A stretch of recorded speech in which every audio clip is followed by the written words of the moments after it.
कल जो कॉन्सेप्ट पढ़ रहे थे बताओ। हाँ,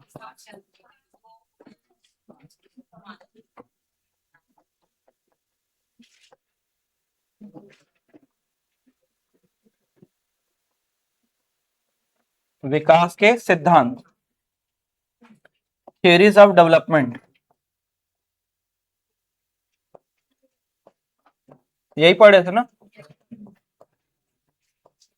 थियरीज ऑफ डेवलपमेंट। तो इसमें आपने दो थ्योरीज पढ़ ली है। एक आपने पढ़ा है निरंतरता का सिद्धांत, निरंतरता का सिद्धांत कंटिन्यूटी थ्योरी।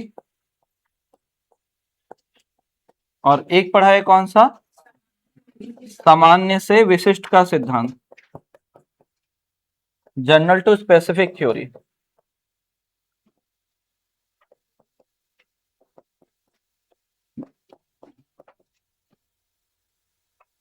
तो क्या था, विकास कभी ना रुकने वाली प्रक्रिया है, ये आपने देखा था। विकास रुक जाता है क्या, नहीं, कभी ना रुकने वाली प्रक्रिया है, ये ध्यान रखना है। और दूसरा चीज क्या, जनरल टू स्पेसिफिक, कि बच्चे पहले अपने मसल्स को कैसे, किस वे में यूज करते हैं, जनरल वे में, है ना। और फिर उसके बाद स्पेसिफिकली यूज करने लगते हैं। तो एग्जांपल क्या दिया था कि जैसे ये पेन को होल्ड करना है तो पेन को होल्ड करने के लिए पहले ऐसे तरीके का प्रयोग करेंगे, और फिर उसके बाद क्या हो जाएगा, वो सिंपल फॉर्म में यूज करेंगे, मतलब ये स्पेसिफिकली यूज करेंगे। तो ये ध्यान रखना है। अगला देखिएगा, पूर्वानुमान का सिद्धांत,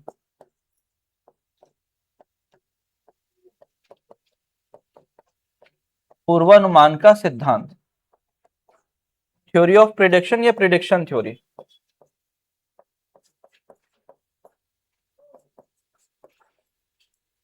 प्रिडिक्शन थ्योरी। क्या होगा इसका मतलब, प्रिडिक्शन थ्योरी का मतलब,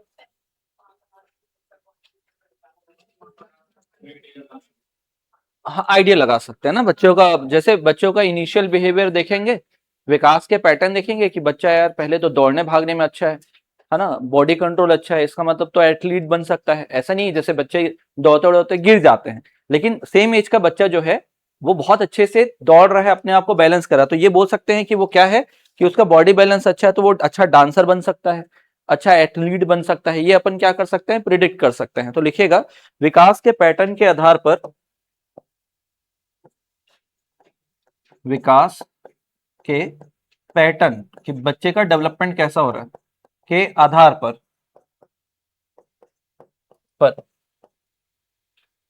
आधार पर भविष्य के व्यवहार या विकास का पूर्वानुमान, भविष्य के व्यवहार व्यवहार या विकास का पूर्वानुमान लगाया जा सकता है,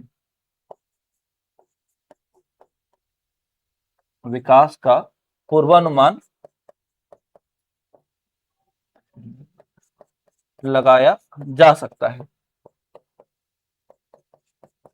मतलब ये बोल सकते हो आप कि बच्चों के इनिशियल बिहेवियर को देखेंगे और ये बता सकते हैं कि बच्चों का भविष्य में विकास किस दिशा में होगा। लिखेगा, फ्यूचर बिहेवियर और development can be predicted, future development और behaviour can be predicted on the basis of, can be predicted on the basis of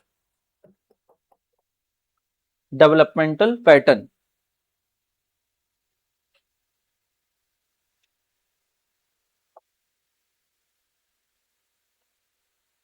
future behaviour और development can be predicted on the basis of developmental pattern. वह next देखिएगा, आंशिक पुनर्बलन का सिद्धांत,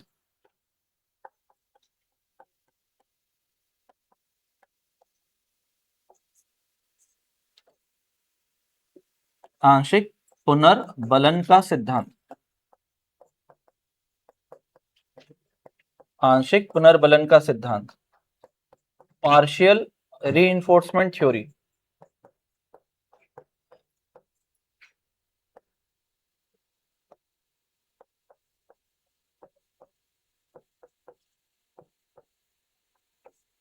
partial reinforcement theory. तो क्या होगा,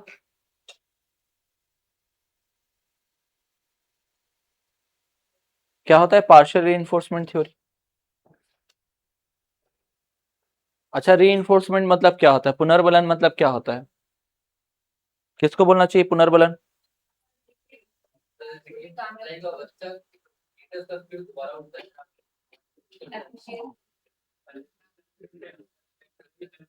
नहीं, एक सेकेंड ना, हाँ आप बोल रहे थे क्या करना? शाबाशी देना, आप प्रेरित करना या मोटिवेट करना बोल रहे थे, प्रोत्साहन बोलना, और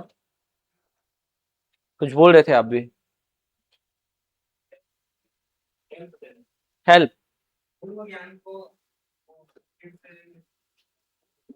नहीं, इधर सही था। क्या था, अगर मान लो जैसे बच्चा कोई खेल रहा है और उसको आप बोलो अच्छा खेल रहे हो, अच्छा खेलना, थोड़ा धीरे धीरे खेलना, देख के खेलना, तो वो क्या करेगा? और कंसंट्रेशन अपना बढ़ाएगा। ठीक है, वैसे ही क्लास में एक बच्चा कभी नहीं पढ़ रहा लेकिन अचानक से उसने एक आंसर दिया, तो टीचर ने क्या कर दिया, बहुत ज्यादा अप्रिशिएट कर दिया, पढ़ते रहो ऐसा अच्छा लगता है करके, तो वो क्या करेगा, थोड़ा सा अप्रिशिएशन मिलेगा तो और क्या होगा, दूसरे सब्जेक्ट में भी फोकस करेगा कि अप्रिशिएशन मिलने से अच्छा लगता है थोड़ा करके, तो होगा क्या, अप्रिशिएशन मिलने से विकास को क्या मिलता है, बढ़ावा मिलता है। बात समझ में आई? अब वो नेगेटिव और पॉजिटिव दोनों हो सकता है। कि कैसे नेगेटिव हो सकता है पुनर्बलन? कि पनिशमेंट मिलेगा, नहीं करके आओगे तो पनिशमेंट मिलेगा। और जैसे टीचर करते थे ना, जो करके आते थे उनके लिए चॉकलेट लेकर आते थे कि ये जो ज्यादा नंबर लेके आएगा तो चॉकलेट, और नहीं लेके मतलब कम नंबर आया तो बाहर खड़े रहना पड़ेगा। ठीक, तो ये क्या है, पुनर्बलन जो है दोनों प्रकार का होता है, रीइंफोर्समेंट दोनों प्रकार का, पॉजिटिव भी नेगेटिव भी। तो पुनर्बलन देने से या प्रोत्साहन देने से, अप्रिशिएशन से क्या होता है, विकास को बढ़ावा मिलता है, चाहे वो नेगेटिव हो चाहे पॉजिटिव हो। लिखेगा, बच्चों को आंशिक प्रोत्साहन देने से उनके विकास को बढ़ावा मिलता है। पार्शियल इनकरेजमेंट, बच्चों को आंशिक विकास, आंशिक प्रोत्साहन देने से,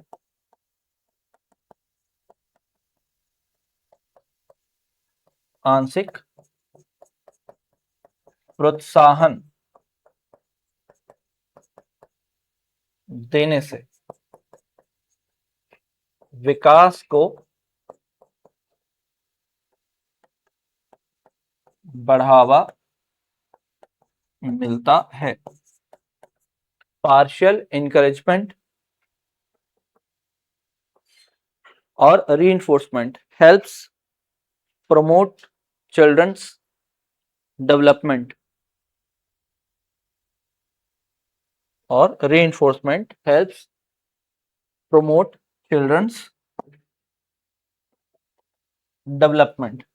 अगला पॉइंट लिखेगा, विकास की दिशा का सिद्धांत या दिशा का सिद्धांत, डायरेक्शन थ्योरी।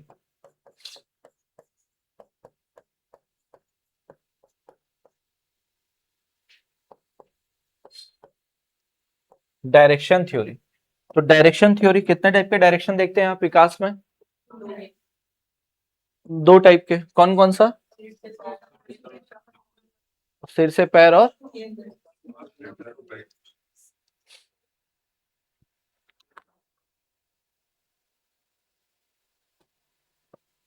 यहां देखते हैं, दो टाइप के आपने देखे हैं, दो दिशा सिद्धांत चलते हैं, डायरेक्शन थ्योरी, दो डायरेक्शन थ्योरीज चलती हैं। एक होता है क्या, सिरस्थ सिद्धांत, सिरस्थ जैसे बोलते हैं मस्तकाधोमुखी, मस्तकाधोमुखी, या इसी को आप क्या बोलते हैं, सेफोलोकॉर्डल, यही बोलते हैं ना, सेफोलोकॉर्डल। तो ये क्या होता है, सिर से पैर की दिशा में देखते हैं। और एक थ्योरी क्या होता है, नाम समीपस्थ दुर्भिमुख,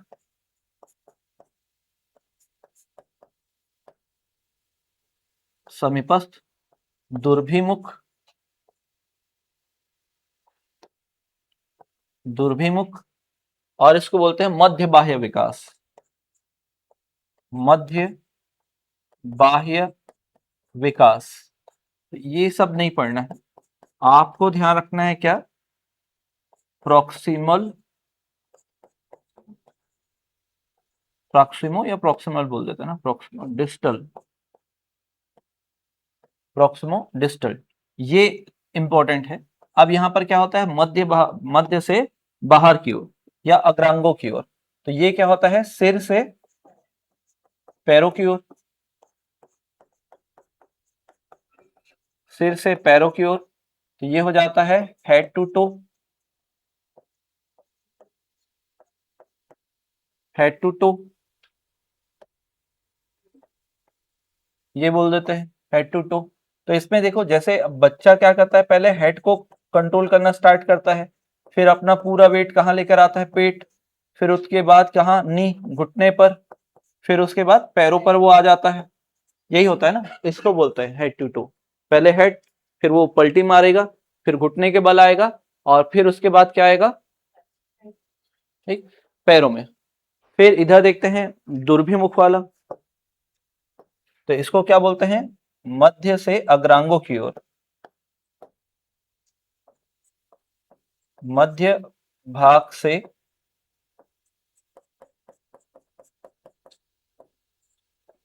अग्रांगों की ओर, और इंग्लिश में बोल देते हैं from centre to peripherals, from centre to peripherals,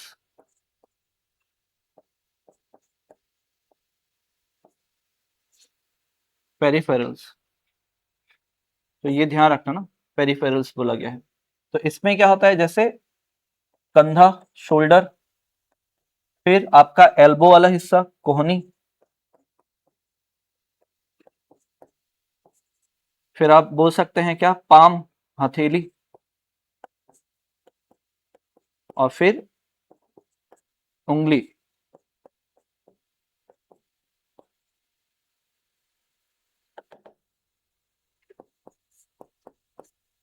बात समझ में आई? तो वो शोल्डर से एल्बो, एल्बो से पाम तक जाएगा, और पाम से कहां तक जाएगा, फिंगर तक जाएगा। तो ये है,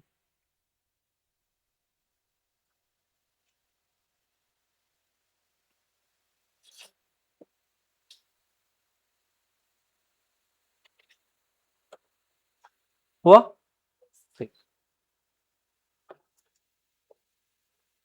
तो ये हुआ, दो प्रिंसिपल आपने लिख लिए अभी, और तो इधर आपने दो लिखा था, एक लिखा, मतलब दो कल पढ़ लिए था ना, निरंतरता और सामान्य से विशिष्ट का सिद्धांत।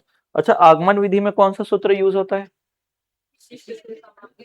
सामान्य से विशिष्ट की विशिष्ट से सामान्य।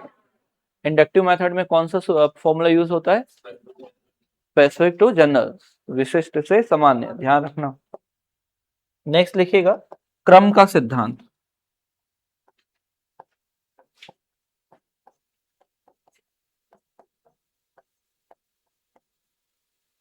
क्रम का सिद्धांत, सिक्वेंशियल थ्योरी,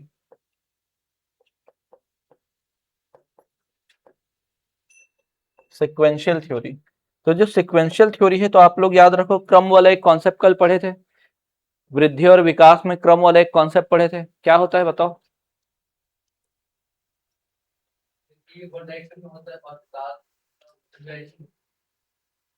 कुछ दोनों में डिफरेंस पड़े थे, एक में है एक में नहीं है ना, यही था ना, एक सीक्वेंस को फॉलो नहीं करता, एक सीक्वेंस को फॉलो करता है, तो वृद्धि सीक्वेंस को फॉलो नहीं करता, लेकिन विकास है, तो वही ध्यान रखना है कि विकास का एक निश्चित क्रम होता है, डेवलपमेंट फॉलो सर्टन सीक्वेंस।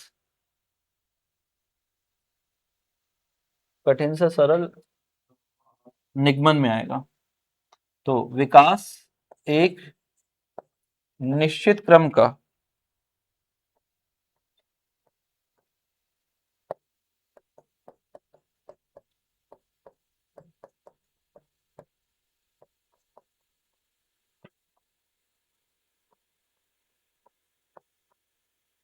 विकास एक निश्चित क्रम का अनुसरण करता है, development follow a fixed sequence या certain sequence, development follow a fixed sequence.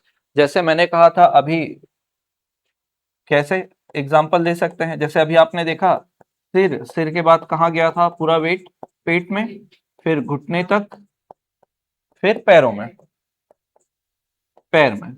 वैसे ही आपने कल एक पढ़ा था सुबोपाली, कुछ ऐसा याद है? है ना, सुबोपाली। तो इसमें आपने क्या देखा था? सुनना, बोलना, पढ़ना और लिखना।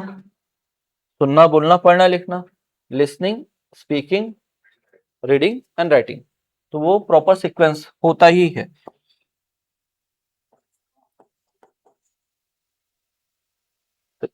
फिर लिखिएगा विभिन्न गति का सिद्धांत,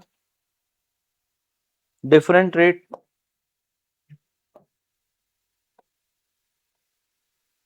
विभिन्न गति का सिद्धांत।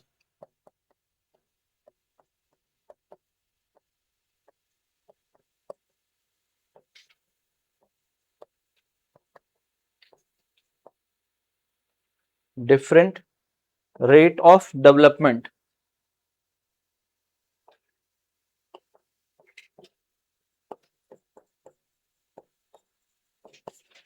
डिफरेंट रेट ऑफ डेवलपमेंट, या इसी से रिलेटेड हम लोग देखेंगे व्यक्तिक भिन्नता का सिद्धांत, इंडिविजुअल डिफरेंस कॉन्सेप्ट पढ़ेंगे।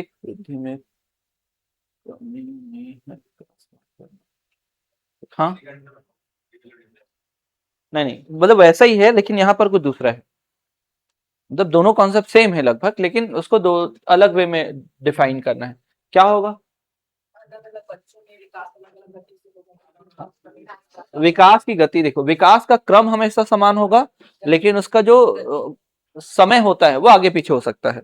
जैसे मेरा भी गर्दन पहले हुआ होगा मैच्योर, फिर उसके बाद पेट के बल, फिर उसके बाद घुटने पे चला होऊंगा, फिर पैरों पर खड़ा होऊंगा। मेरे साथ भी हुआ होगा, आपके साथ भी हो सकता है ना। हो सकता है कि मैं 9वें महीने में घुटने पर चला हूंगा, हो सकता है आप लोग 6 महीने में ही हो गए होंगे। तो समय क्या है, अलग अलग हो सकता है, इंडिविजुअली समय अलग अलग हो सकता है, लेकिन क्रम हमेशा क्या रहेगा? समान रहेगा। क्रम क्या रहता है? समान। लेकिन गति क्या हो सकती है? टाइम जो हो सकता है वो आगे पीछे लग सकता है। जो पलटी मारने में किसी को हो सकता है 1 महीने में ही कर जाए, किसी को 3 महीने लगे होंगे, हो सकता है 2 महीने लगे होंगे। बात समझ में आई? घुटने के बल चलना या पैरों पर खड़ा होना किसी को हो सकता है 1 साल में ही हो गया हो। एवरेजली हम देखते हैं कि लगभग 15 मंथ्स के आसपास लगते हैं पैरों से चलने में। हो सकता है कोई 12वें महीने में चलना चालू कर दिया हो। तो सीक्वेंस जो होगा वो सेम होगा, लेकिन टाइमिंग हो सकता है क्या हो? अलग अलग। तो ये टाइमिंग की बात कर रहा है। समझ में? कि सभी बच्चों में विकास की गति भिन्न भिन्न होती है। प्रत्येक बच्चों में, प्रत्येक बच्चे में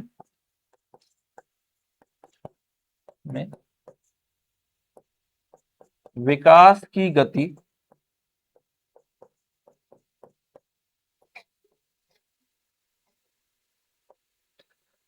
भिन्न भिन्न होती है।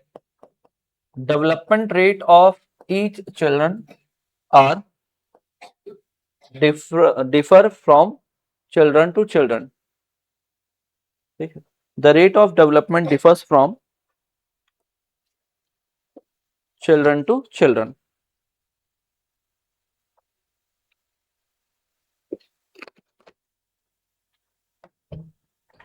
देखिए, the rate of development differs from children to children. फिर लिखिए व्यक्तिक भिन्नता का सिद्धांत।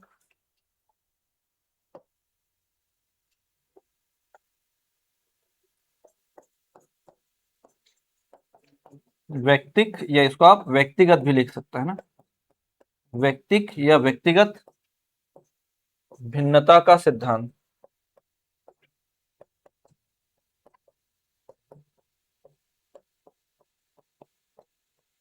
Individual difference theory.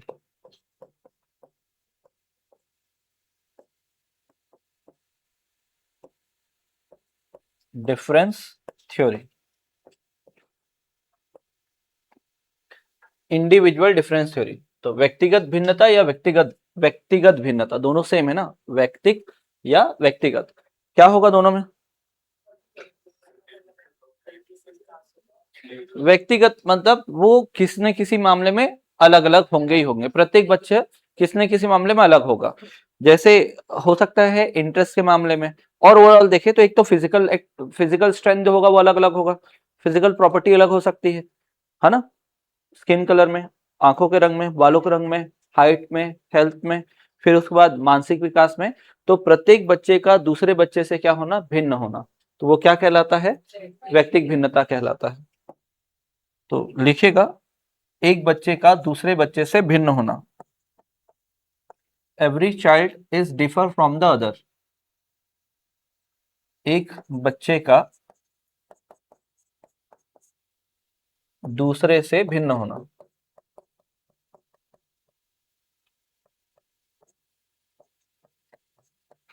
Every child is different from the other child. Okay, फिर एकीकरण का सिद्धांत, इंटीग्रेशन थ्योरी।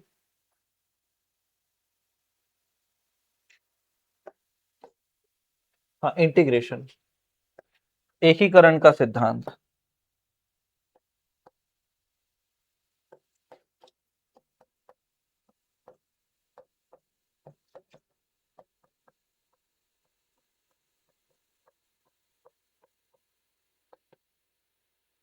इंटीग्रेशन थ्योरी,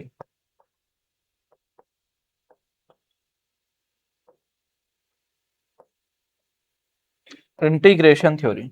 अब ये जो इंटीग्रेशन थ्योरी है, इसमें क्या बोला गया है,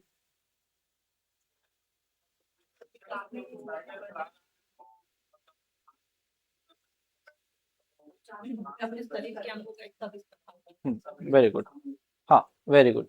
तो पहले वो क्या करता है, वो एक ही चीज, मतलब जैसा वो, जैसे आप देखो, बच्चा अगर मान लो गोद में लेना सीखे हो, या आप वो क्या कर रहे हैं, जब अब बैठा हुआ है बच्चा ना, एक जगह क्या है, बच्चा यहाँ पर बैठा हुआ है, बैठना सीखा है वो, मान लेते हैं क्या सीखा है, बैठना सीखा है।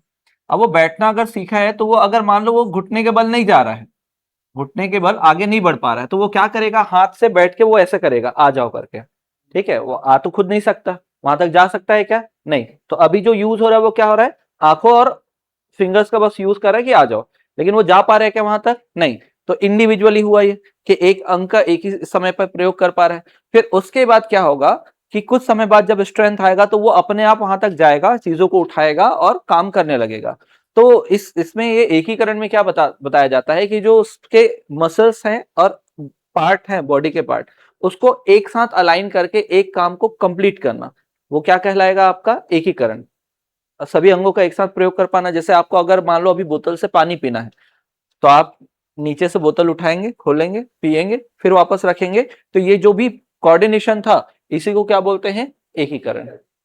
इसी कोऑर्डिनेशन को क्या बोलेंगे, एकीकरण। लिखिएगा, बच्चे पहले शरीर के अंगों का अलग अलग प्रयोग करते हैं। Children first use body parts separately. बच्चे पहले शरीर के अंगों का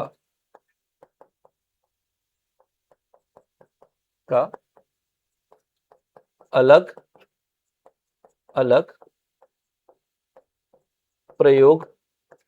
प्रयोग करते हैं। Children first use their body parts separately and later learn to use them in coordinated manner। तो लिखिएगा आगे, बाद में उन्हें समन्वित रूप से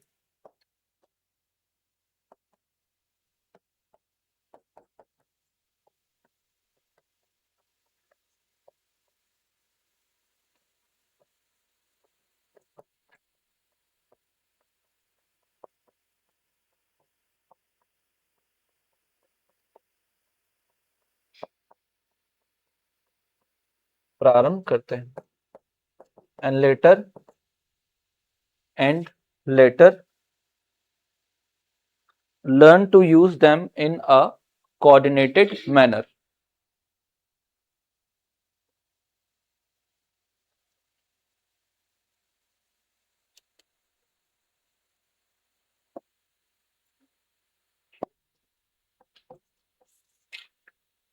वो यहां तक। अगला लिखिएगा, परस्पर संबंध या समन्वय का सिद्धांत। परस्पर संबंध, इसी को बोलते हैं समन्वय का सिद्धांत।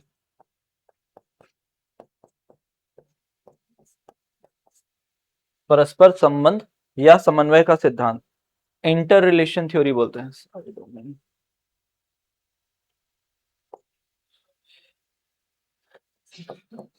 इंटर रिलेशन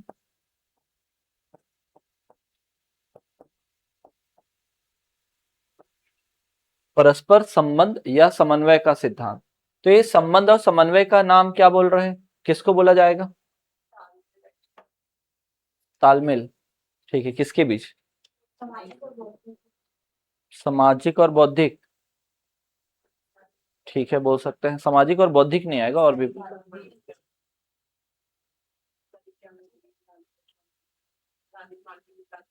क्या लग रहा है? सही बोल रहे हो, बताओ। और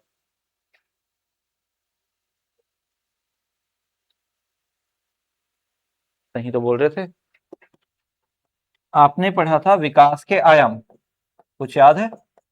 विकास के आयाम। तो विकास के आयाम में आपने ऐसा कुछ लिखा था, PCSE, कुछ ऐसा पढ़े थे। और पढ़ा था क्या आपने? ML। तो ये है विकास के आयाम। ये क्या है? विकास के आयाम।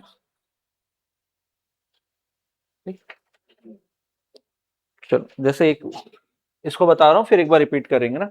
तो यहाँ पर देखो, विकास के आयाम जो है वो आपस में एक दूसरे से संबंधित है। इसको बोल रहे हैं ना परस्पर संबंधित, मतलब इसके बीच में रिलेशन है, इंटर रिलेशन है इन सब में आपस में। कैसे?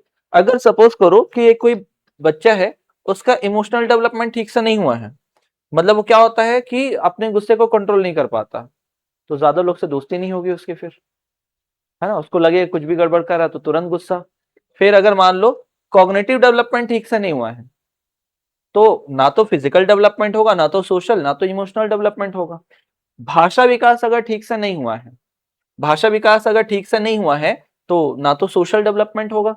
अगर मान लो भाषा विकास वो बोलने में अटकता है, मान लो बोलने में अगर अटक रहा है, तो उससे क्या हो सकता है कि अगर वो बात करने की कोशिश करेगा तो आजू बाजू वाले लोग हंसेंगे। फिर अगर उसको अब क्या होगा, तो सोशली कनेक्ट नहीं हो पाएगा। दूसरा, अगर उसको कोई क्वेश्चन करना होगा, कि वो उसको जो डाउट होगा वो डाउट भी पूछना बंद कर देगा, तो मेंटल डेवलपमेंट भी बंद हो जाएगा। समझ में आया? मोरल डेवलपमेंट अगर नहीं हुआ है, जैसे मान लो क्लास में आया और उसको भूख लगी, अब वो बैठ के खाना भी शुरू कर दिया है, और आजू बाजू अलग देखे लेकिन उनको कोई रिप्लाई नहीं कर रहे हैं, क्या ऐसा करना चाहिए क्या? उसकी मोरल रिस्पॉन्सिबिलिटी क्या बनती है कि आजू बाजू वालों को भी दे है ना। कि क्या लगता है कि भाई नैतिकता तो यही बोलती है कि अगर खाएंगे तो साथ में खाएंगे, नहीं तो नहीं खाएंगे वाला। तो यहाँ पर वो भी डेवलप नहीं हुआ, तो सोचो क्या होगा कि ये सब आपस में क्या है, एक दूसरे से जुड़े हुए हैं। अगर एक में भी चेंजेस आया तो उसका प्रभाव क्या दिखाई देगा, दूसरे में दिखाई देगा। तो इसी कारण इसको क्या बोला गया है, इंटर रिलेशन थ्योरी, परस्पर संबंध का सिद्धांत। तो लिखेगा विकास के सभी आयाम, ऑल डायमेंशंस ऑफ डेवलपमेंट, विकास के सभी आयाम, आयाम परस्पर एक दूसरे से संबंधित होते हैं।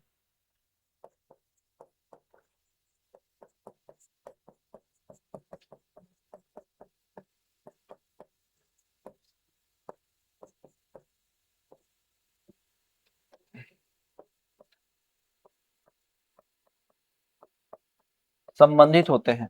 All dimensions of development are interrelated to each other, interrelated to each other, संबंधित होते हैं। हो गया? ठीक। एक आयाम में परिवर्तन दूसरे आयाम में परिवर्तन कर सकता है, उत्पन्न कर सकता है। एक आयाम में परिवर्तन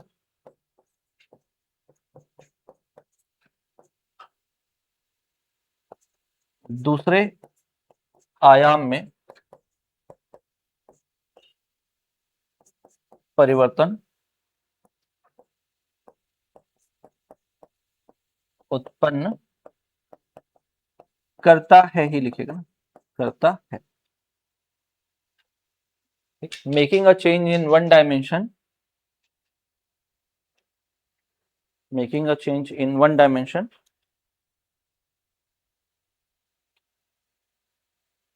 it changes the other dimension too, it will make a changes in other dimension too। हो गया। चाहे तो एग्जाम्पल भी लिख सकते हैं, अगर भाषा विकास नहीं हो तो सामाजिक विकास में कठिनाई होगी।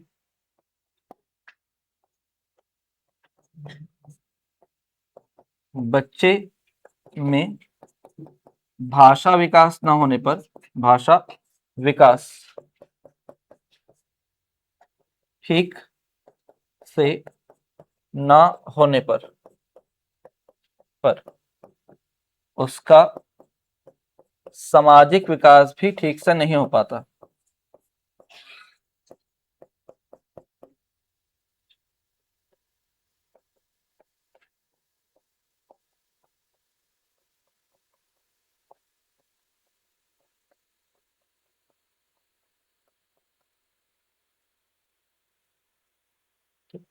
तो जो अगर मान लो मोर क्या लिखा हुआ है, अगर कहां पर दिक्कत हो रही है लैंग्वेज डेवलपमेंट में, तो कहां पर प्रॉब्लम क्रिएट हो सकता है, सोशल डेवलपमेंट में भी, वो लोगों से कनेक्ट नहीं हो पाएगा, तो ये लिख सकते हो। नेक्स्ट लिखिएगा समान प्रतिमान का सिद्धांत, सिमिलर पैटर्न थ्योरी। अच्छा, किसने बोला था रिवीजन कर दे। ये एकीकरण का मतलब क्या है, जैसे ये पेन यहाँ पर साइड में रखा हुआ है और मुझे वहां पर पेन दिखा और मुझे पेन का यूज करना, उठाना है, तो मैंने, अब छोटा अगर होता बच्चा तो वो क्या करेगा, वो केवल ऐसा कर सकता है, हाथ को वहां तक कर सकता है, लेकिन जा सकता है कि वहां तक नहीं जा सकता। फिर थोड़ा दिन के बाद क्या होगा कि बच्चा अगर मैं हूं तो वहां पर जाऊंगा, पेन को उठाऊंगा और उसको जैसा मेरा मन करेगा वैसा उसको यूज करने लगूंगा। तो वो जो मैंने सारा कोऑर्डिनेशन किया है मसल्स और पार्ट्स पे, तो वो सब एक साथ एक काम को पूरा कर रहा हूं, तो उसी को क्या बोला जाता है, एकीकरण। और यहां पर क्या है कि आयामों की जब बात होगी, डायमेंशंस की जब बात होगी, तो उसको क्या बोलेंगे, परस्पर संबंध का सिद्धांत। अगला लिखिएगा, कौन सा नंबर का है,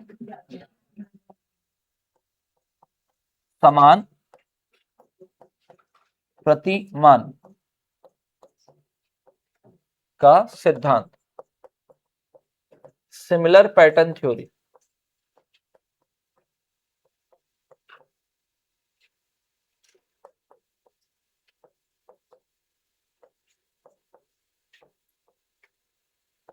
सिमिलर पैटर्न थ्योरी, तो जो सिमिलर पैटर्न थ्योरी है ये गैसल और लॉक दोनों ने दिया है, गैसल और लॉक। और भी बहुत सारे साइकोलॉजिस्ट हैं, जो मेन है उसी को बस देख रहे हैं ना, गैसल और लॉक, इन दोनों ने दिया इस कॉन्सेप्ट को। क्या आपने अभी तक ये तो पता कर लिया है कि गति क्या होती है, भिन्न हो सकती है, विकास की गति क्या होती है, भिन्न होती है, लेकिन क्रम क्या होता है, समान। यही तो है क्रम का सिद्धांत, कि विकास की गति भले ही क्या हो सकती है, भिन्न भिन्न हो सकती है, लेकिन क्रम हमेशा क्या होता है, समान। इसलिए क्या है, समान प्रतिमान का सिद्धांत बोला गया है। तो पहला डेफिनेशन लिखेगा, विकास विकास की गति भिन्न हो सकती है किंतु क्रम हमेशा समान होता है। गति भिन्न होती है किंतु क्रम हमेशा समान होता है, किंतु विकास का क्रम हमेशा समान होता है।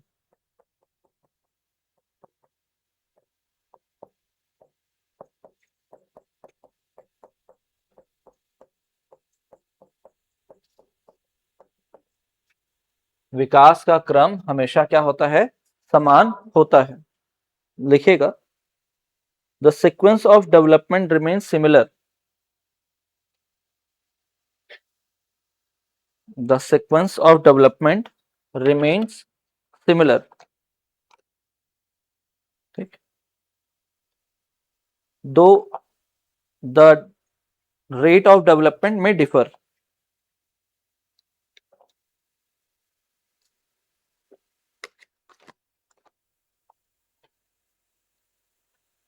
फिर एक थ्योरी पढ़ेंगे, वक्राकार या चक्राकार।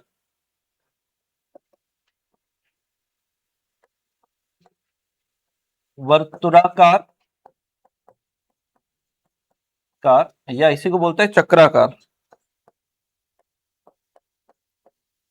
कार, बनाम रेखीय विकास का सिद्धांत। रेखीय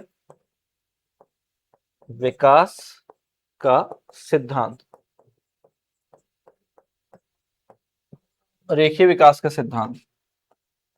spiral versus linear. Linear development theory.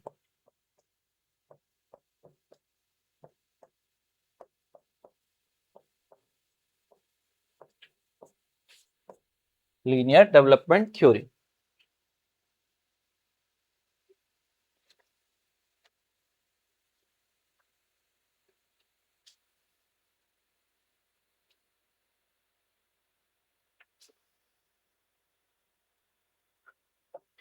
क्या हो गया इसमें?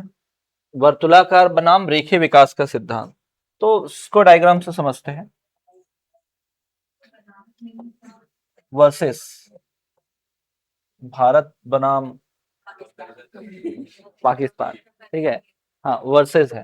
तो यहां पर देखते हैं, इधर लिखते हैं क्या, डेवलपमेंट विकास, और इधर देखते हैं टाइम।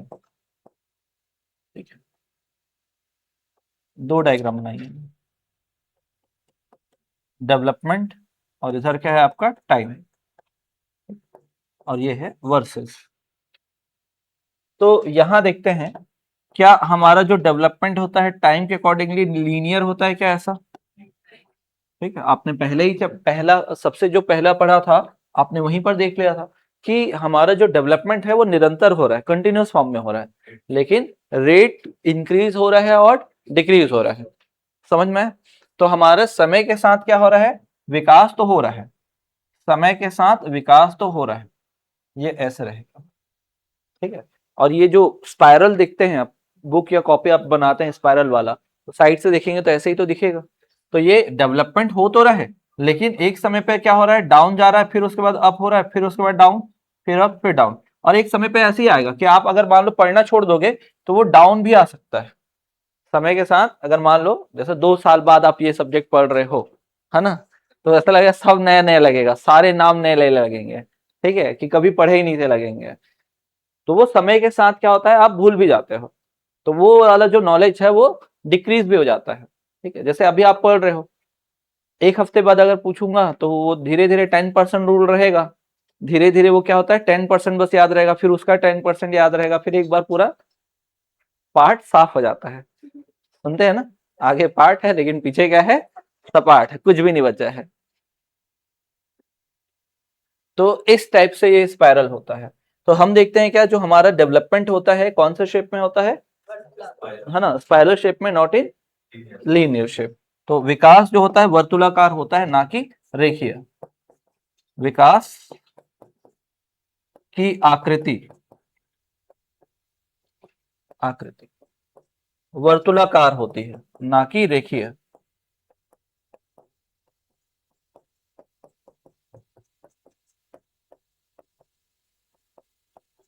रेखीय। The shape of development is like spiral, not in shape of linear, या not in linear, not in a form of linear.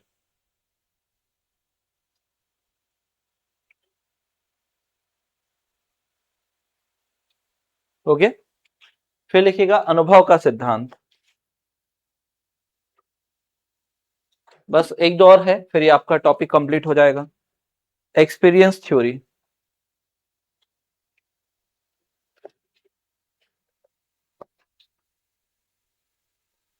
14 ना, 13। अनुभव का सिद्धांत।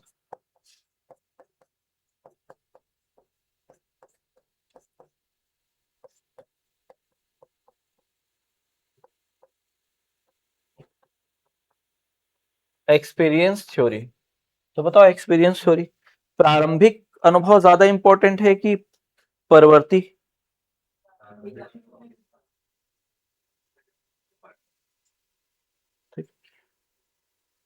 जैसे अगर मान लो आपने ये देखा होगा, गौर किया होगा कि मतलब इनिशियल जो हमारा एक्सपीरियंस होता है वो ज्यादा इंपॉर्टेंट होता है रादर देन लेटर। जैसे मान लो आपने स्कूल में जो सब्जेक्ट आपको अच्छे से पढ़ाया गया था, वो सब्जेक्ट आज भी आपका स्ट्रांग रहता है ना। जैसे जिनका मैथ्स अच्छा है, स्कूल में अच्छा था, वो अभी भी अच्छा है। बेसिक चीज नहीं पढ़ना पड़ता, है ना। मल्टीप्लिकेशन में दिक्कत नहीं होता, कोई बेसिक बेसिक फॉर्मूला होता है वो सब याद रहता है। लेकिन अगर मैथ्स वीक रहा हो स्कूल में, तो आप हर एग्जाम से पहले मैथ्स एक अलग चैलेंज होता है। ये सारा सब्जेक्ट का दर्द एक तरफ और मैथ्स का दर्द एक तरफ, वो आप देखते हैं, होता है ना। क्योंकि हमारा इनिशियली वो क्या था, उसका एक्सपीरियंस अच्छा नहीं है। या आप देखते हैं क्या, कोई बच्चा अभी जो है, मान लेते हैं अभी ठीक से बात नहीं करता, मम्मी पापा को क्या नहीं देता, रिस्पेक्ट नहीं देता, ठीक है। तो आसपास के लोग क्या करते हैं, मम्मी पापा की गलती है, बचपन में दे रहे थे तो रख के, ऐसे ही बोलते हैं ना। तो सुधर जा रहा था, अभी तक गलती नहीं करता, तो क्यों? क्योंकि उसको बचपन में ही ठीक से नहीं रखा गया था, इसी कारण आज जाके क्या हो गया है, बिगड़ गया है, यही बोलते हैं।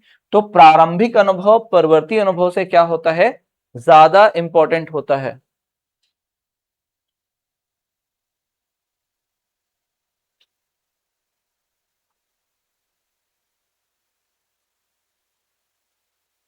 हाँ, देखो,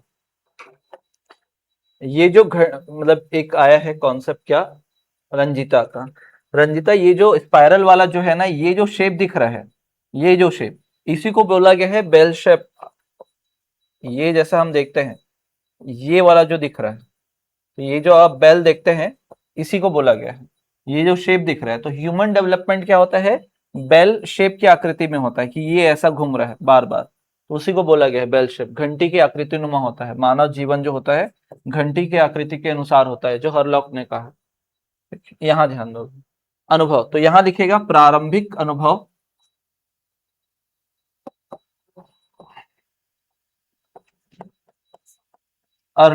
Earlier experiences is more important than later experiences। प्रारंभिक अनुभव ब्रैकेट में लिख लेना, विकास, विकास पश्चात विकास से, पश्चात अनुभव,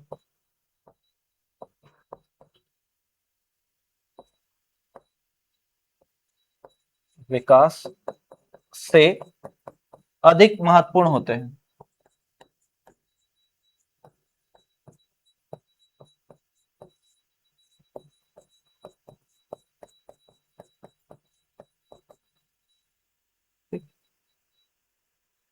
Earlier experiences is more important than later experiences। बात समझ में आई? फिर आगे देखिएगा,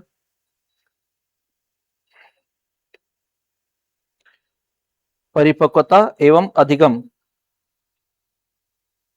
हाँ, परिपक्वता एवं अधिगम का सिद्धांत, ये हो गया ना। बस लास्ट दो लिखेगा, परिपक्वता एवं अधिगम का सिद्धांत।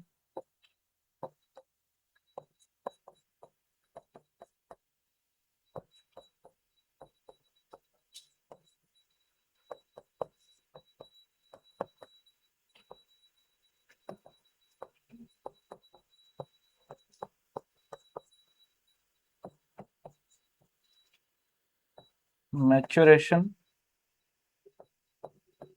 And learning theory.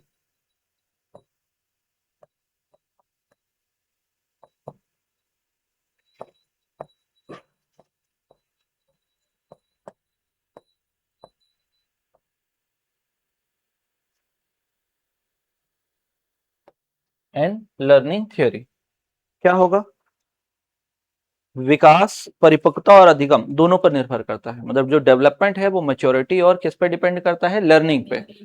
ठीक है, तो आगे जाके हम लोग पढ़ेंगे कि भाई आपके जैविक कारक भी इंपॉर्टेंट है, और लर्निंग मतलब आप कहाँ से सीख रहे हो, वातावरण से, तो दोनों पे डिपेंड करता है।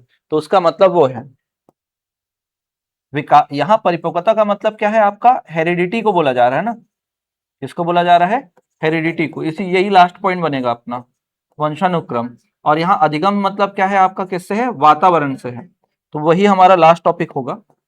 तो विकास जो है, विकास, परिपक्वता एवं अधिगम। परिपक्वता, तो ये है आपका वंशानुक्रम। एवं अधिगम, वो वातावरण से होता है। अधिगम दोनों पर निर्भर करता है। Development depends on both maturation and learning, पर निर्भर करता है। Development depends on both maturation and learning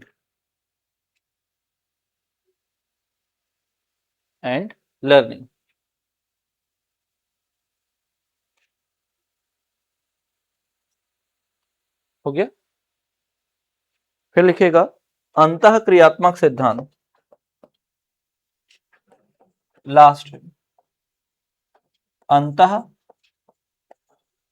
क्रियात्मक सिद्धांत, कोरिलेशन थ्योरी।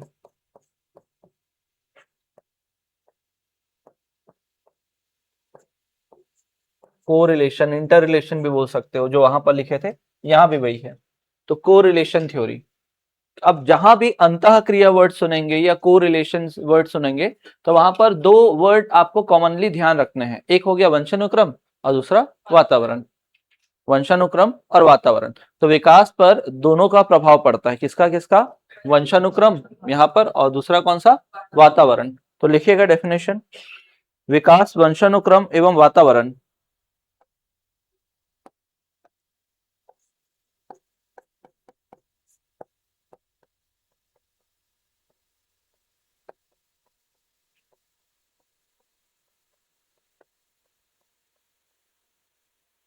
की संयुक्त अंतःक्रिया का, संयुक्त अंतःक्रिया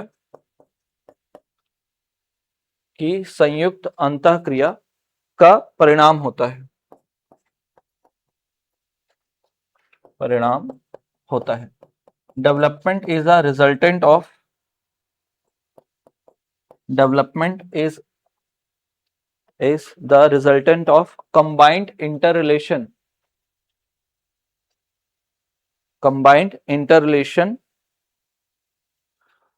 of heredity and environment। तो डेवलपमेंट ए इंटू एच इंटू ए, यही पढ़ते हैं ना। दोनों के संयुक्त अंतःक्रिया का क्या होता है? अनुपात, inter relation of heredity and environment. हाँ, मल्टीप्लाई।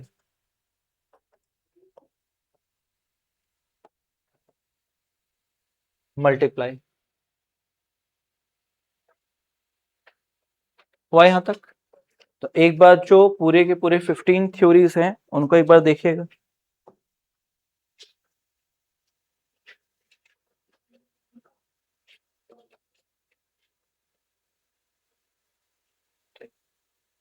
कल इसी पे हम लोग एमसीक्यू सॉल्व करेंगे। कोशिश करूंगा कल ही आपको एक नया पैटर्न का एमसीक्यू दे दूं, ठीक है। एक प्रीवियस कैसे क्वेश्चन पूछा है और नए पैटर्न पे बेस्ड क्वेश्चन कैसे हो सकता है, वो दोनों क्वेश्चन पूछ, ठीक है। तो पहला, निरंतरता मतलब क्या है? विकास कभी नहीं रुकेगा, बस उसका स्पीड कम ज्यादा हो सकता है ना। हमेशा सामान्य से विशिष्ट की ओर होगा विकास। फिर पूर्वानुमान लगा सकते हैं, प्रिडिक्ट कर सकते हैं कि कौन सा विकास कौन से डायरेक्शन में होगा। फिर प्रोत्साहन, कि हल्का सा भी अगर मान लो उसको प्रोत्साहन देंगे तो बच्चे का विकास तेजी से होगा। फिर दिशा का सिद्धांत, तो सेफेलोकॉर्डल हो गया और प्रोक्सिमल डिस्टल हो गया, सिर से पैर और मध्य से बाहर की ओर। फिर क्रम का सिद्धांत, तो एक निश्चित क्रम होता है। फिर विभिन्न गति का सिद्धांत, तो प्रत्येक बच्चे में विकास की जो गति होती है वो भिन्न भिन्न होती है। व्यक्तिगत भिन्नता का सिद्धांत, प्रत्येक बच्चे का एक दूसरे बच्चे से क्या होना? भिन्न होना या भिन्न होता है। एकीकरण, जब वो तालमेल बैठा ले अपने अंगों के मध्य। परस्पर संबंध, तो विकास के सभी जो आयाम है परस्पर एक दूसरे से क्या होते हैं? संबंधित होते हैं। एक में अगर चेंजेस करेंगे तो दूसरे में क्या दिखाई देगा? चेंजेस होंगे। फिर उसके बाद देखा हमने कौन सा? समान प्रतिमान। तो समान प्रतिमान में क्या था? गति भिन्न हो सकती है। जैसे यहाँ पर एग्जाम्पल ये है कि एक बच्चा है, मतलब एक दो बच्चे, मतलब एक बच्चा है एक, वो घुटने के बल कब चला था? है ना, घुटने के बल और पैरों पर कब खड़ा हुआ था, तो हो सकता है पैर ना, पैरों पर कब खड़ा हुआ था, तो ये हो सकता है 6 महीने में घुटने के बल आया हो, लेकिन पैरों के बीच पे खड़ा होना कब शुरू किया होगा, 14 महीने में। दूसरा बच्चा बी है, बी घुटने के बल आया होगा 8 महीने में, और हो सकता है क्या 15 महीने में पैरों में आया हो। ये हो सकता है ए और बी वाला, ये बोल रहा हूं मैं। लेकिन क्रम क्या होना चाहिए, समान। समय आगे पीछे हो सकता है, लेकिन पहले घुटने पर ही वो अपना वेट डालेगा, फिर उसके बाद पैरों पर ही डालेगा। तो गति क्या है, समय भिन्न भिन्न हो सकता है, लेकिन क्रम क्या रहेगा, सीक्वेंस हमेशा समान रहेगा। ये था वो।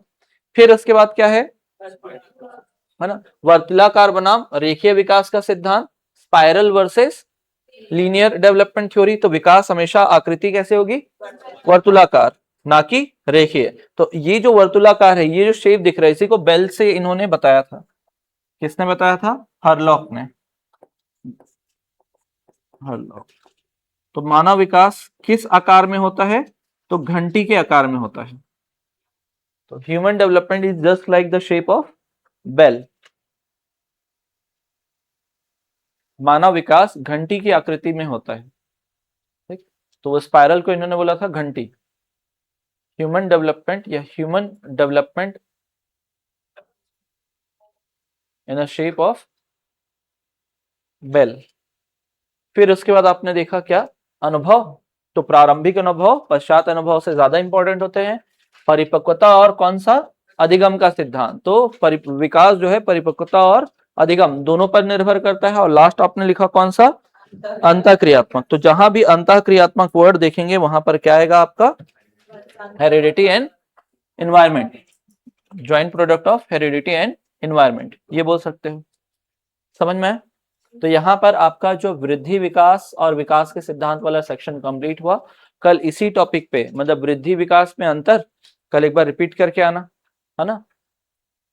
मेरे ख्याल से डेमो चल रहा है, तो आप लोग को एक बैच है जो डेमो चल रहा है, उनको शायद अवेलेबल भी हो, तो एक बार चेक कर लीजिएगा, वीडियो कल का देख के आइए, और कल जो टॉपिक पढ़े हैं वो पढ़िएगा। जैसे कि कौन सा, वृद्धि और विकास में जो अंतर पढ़े हैं वो, और विकास के सिद्धांत। कल नए पैटर्न में क्वेश्चन सॉल्व करेंगे और आगे पहुंचेंगे, ठीक है। कल रिपीट करके आइएगा।